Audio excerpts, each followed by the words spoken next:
All right, let's dive in. Today, we're tackling a pretty heavy question, but hopefully one that leaves us feeling inspired too. Can we actually find, real meaning in the middle of suffering? Yeah, it's a huge question. Sure. And what makes it so interesting, I think, is that we're not just talking about like getting through tough times, but actually finding a sense of purpose within them.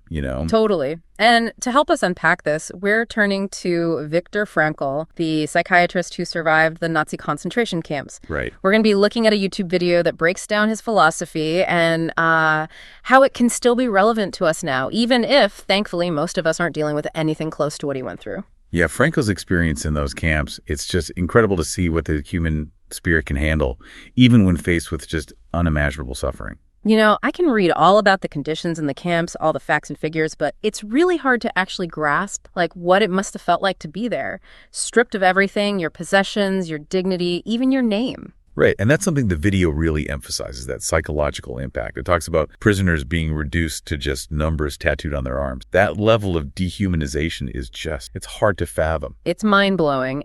And in that kind of environment, Frankl, he noticed something. He saw two types of prisoners, the ones who basically gave up and the ones who, in some way, found a reason to keep going. What do you think made the difference? Yeah, I mean, that's the question that really drove Frankl. What separated those who died from those who somehow managed to persevere? It makes you think, what was going on inside them? Definitely. He mentions this one prisoner who was so fixated on a specific release date, that was his hope, Right. But when that date came and went, his hope just completely shattered. And tragically, he died shortly after. It's a really sad example of how putting all your faith in something external outside of yourself can be so fragile. Because you have zero control over it. Exactly. And Frankl really believed that it was much more powerful to find meaning internally, something you could hold on to no matter what's happening around you. That makes me think of that saying, the only thing you can control is your reaction. Exactly. So this brings us to Frankl's big idea, right? He says meaning isn't something you just trip over out in the world. It's something you actively create through, the things you do, the choices you make. He uses this really cool analogy of a chess game.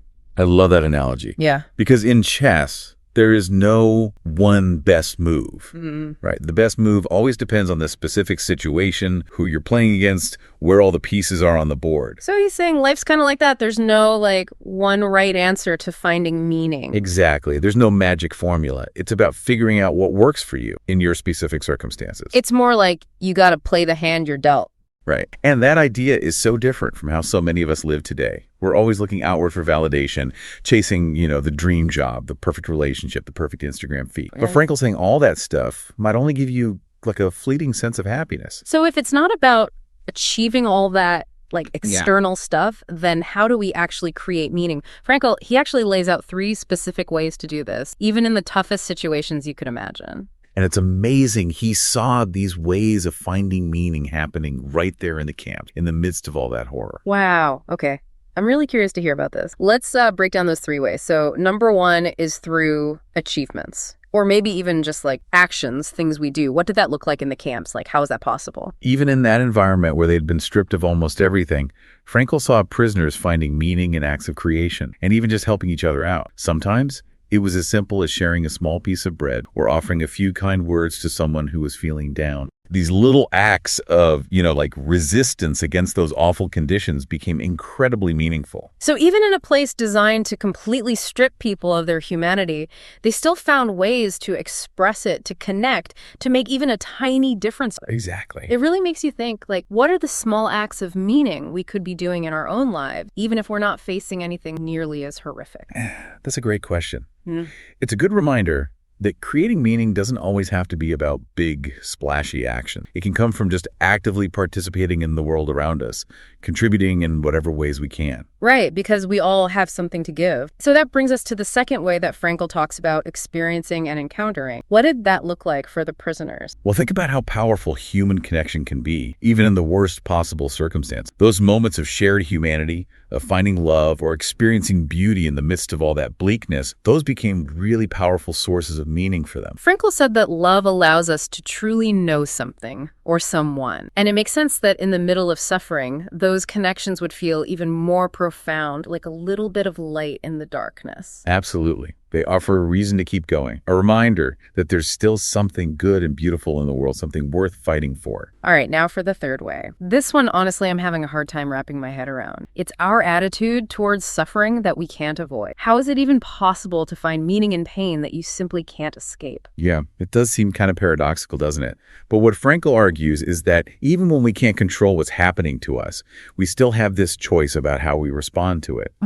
He tells this really moving story about a doctor who had just lost his wife, and he was just completely consumed by grief. Man, I can't even imagine. That must have been one of the hardest things to help someone process. Even for Frankl, what did he do? Well, he helped the doctor shift his focus, not on the loss itself, but on the love they had shared, on all the good times. He even suggested that, in a way, by dying first, the doctor had spared his wife from having to go through the pain of losing him. Wow. He was about finding a new way to look at the suffering, way to make it, transformative instead of purely destructive. That's so powerful. I'm starting to see how even when something terrible happens, there's still a choice in how we experience it. We can let the despair just take over, or we can search for that little glimmer of meaning, something that makes the suffering feel like it wasn't all for nothing. And that's where I think Frankl's ideas are so relevant to us today. We live in a society that tries so hard to avoid suffering, to push it away. Like it's a bad thing. Exactly. But Frankl is saying that it's actually through overcoming challenges that we grow, that we discover our inner strength.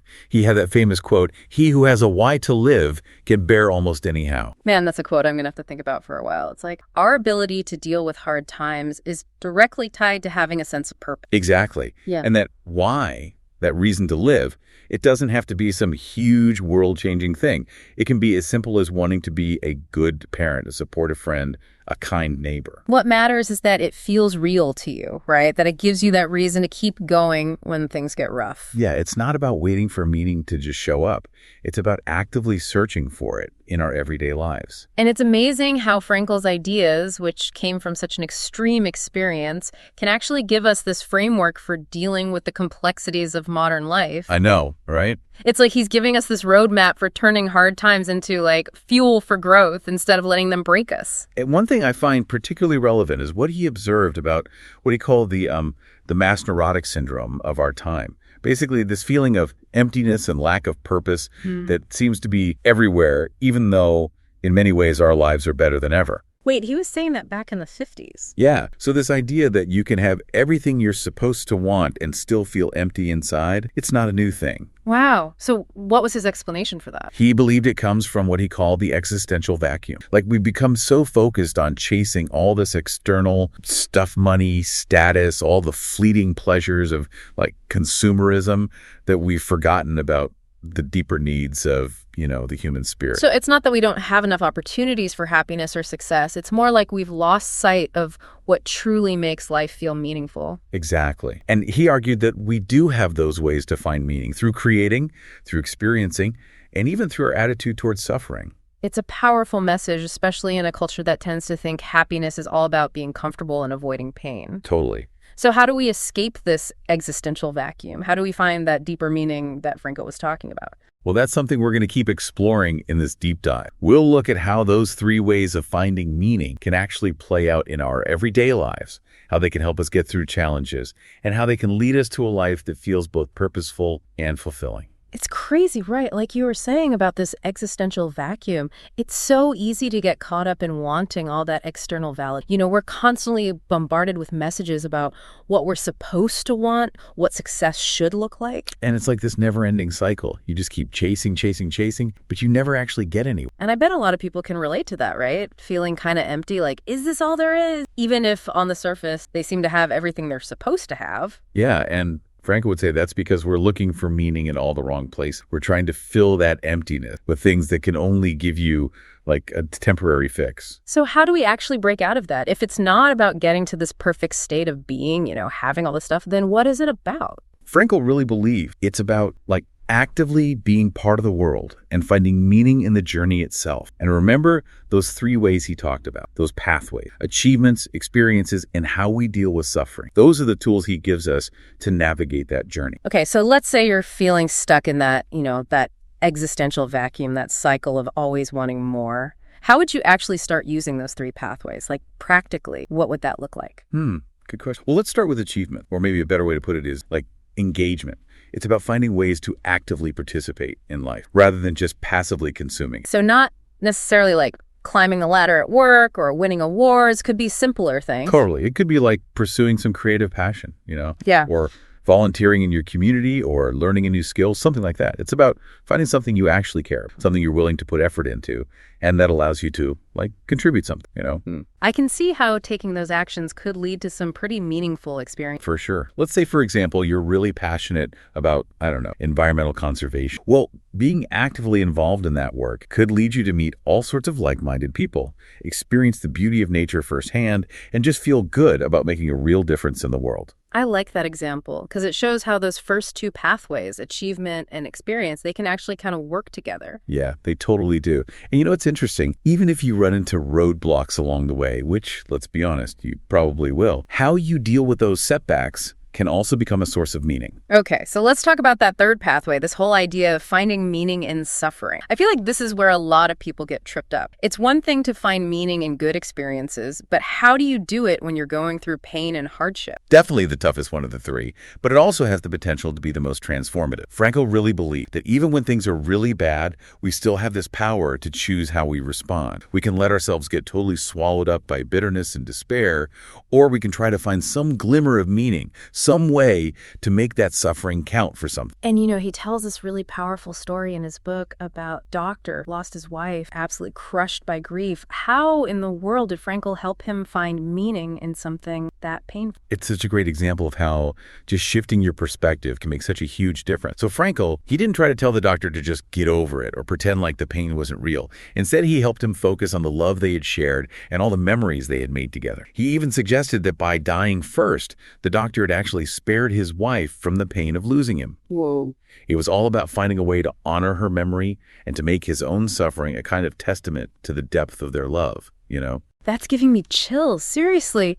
It's such a powerful example of how even when something truly awful happens, you can still find a way to turn it into something meaningful. It's not about erasing the pain, but about learning to live with it and even grow from it. And that whole idea is so counter to what we're told in our society today, right? We're obsessed with comfort, with avoiding pain at all costs. But Frankl is challenging us to see things differently. He's saying that suffering is just a part of life and that it can actually be this amazing catalyst for growth and self-discovery. It's like that saying, what doesn't kill you makes you stronger. But Frankl takes it even further. It's not just about being tougher. It's about finding meaning in the struggle itself. Exactly. And, when I think about that third pathway, it makes me wonder if our modern aversion to suffering, like our need to avoid it at all costs, is actually preventing us from experiencing some of the most meaningful moments that life has to offer. Whoa, that's a really interesting thought. Are we so busy trying to numb ourselves to pain that we're missing out on opportunities for growth, for connection, for a deeper understanding of ourselves and the world around us?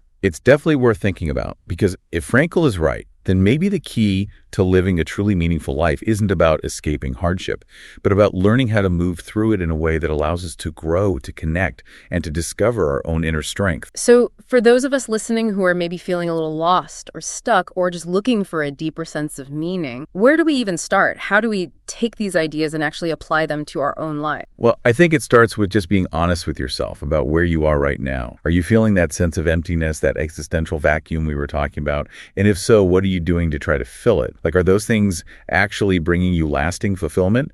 Or are you just stuck on that hamster wheel, always chasing the next thing? Those are great questions to start with. And once you've kind of taken stock of where you're at, how do you actually start moving towards creating more meaning? I think it goes back to those three pathways that Frankl lays out. It's about finding ways to engage with the world, to have experiences that feel truly meaningful, and to approach challenges with this mindset of, growth and transformation. And remember, it doesn't have to be about huge, dramatic changes. It can be about taking small, intentional steps each day. I like that. Small steps. It feels less overwhelming, more manageable. So what are some examples of those small steps? What are some things that people listening can actually start doing today to create more meaning in their lives? I think it helps to remember that meaning, it doesn't have to be this big, complicated thing. It can be found in the everyday stuff of life. Oh, absolutely. And a lot of times it's those small, like seemingly insignificant actions that end up having the biggest impact. Frankl talked about how even in the concentration camps, little acts of kindness, little bits of creativity, they actually became these sources of hope and meaning for the prisoners. Like what? Like sharing their tiny bit of bread or telling stories to keep each other's spirits up. Exactly. I mean, those things might seem small when you think about the bigger picture, but in that environment, wow, they must have been huge. Yeah, they were like acts of defiance against the whole system that was trying to dehumanize them. It was a way of holding on to their humanity and connecting with each other on a real level. It makes you realize that we all have the power to create meaning no matter how tough things get. So what are some everyday small acts of meaning that we could be doing in our own lives? Well, it could be something as simple as giving someone a genuine compliment or just, really listening to a friend who's having a hard time, or even just taking a minute to appreciate the beauty of nature around us. I think it's about being present, being intentional and looking for those opportunities to connect with ourselves, with other people, and with the world around us. That's such an important point, that intentionality. It's so easy to just go through life on autopilot, reacting to things as they happen. Right. But if we really want to live a life that feels meaningful, we got to be more deliberate, more conscious about the choices we make and the things we do. For sure. It's about asking yourself, what kind of impact do I want to have? What do I want to be remembered for? And then actually taking steps, even small ones, to live in a way that reflects those values. And those steps are going to be different for everybody, right? There's no one right way to do this. Exactly. It's about figuring out what works for you, what makes you feel excited, what lights you up, and then going after those things with, passion and purpose. I love that. Pursuing things with passion and purpose, because I think that's what makes life feel truly meaningful. It's not about achieving some predefined idea of success, but about finding those things that give you a sense of purpose, that make you feel truly alive, and that allow you to offer something unique and valuable to the world. So as we wrap up this deep dive into Viktor Frankl's philosophy, I want to leave you with this. Think about one area in your life right now where you might be able to create some meaning, even if it's a little bit tough. Is there a challenge you've been putting off, a relationship that needs some work, or maybe a creative project you've been meaning to start but keep pushing aside? Those are all really great places to start. And remember, you don't have to have everything figured out before you begin. Sometimes the most meaningful journeys, they begin with just a single step. That's true. Just start moving in the direction that feels right, even if it's just a tiny step, and trust that the path will become clearer as you go. And I think Frankl, he would be so happy to see how his ideas are still resonating all later. It just shows how powerful and this deep we all have to find no matter what. So until next time.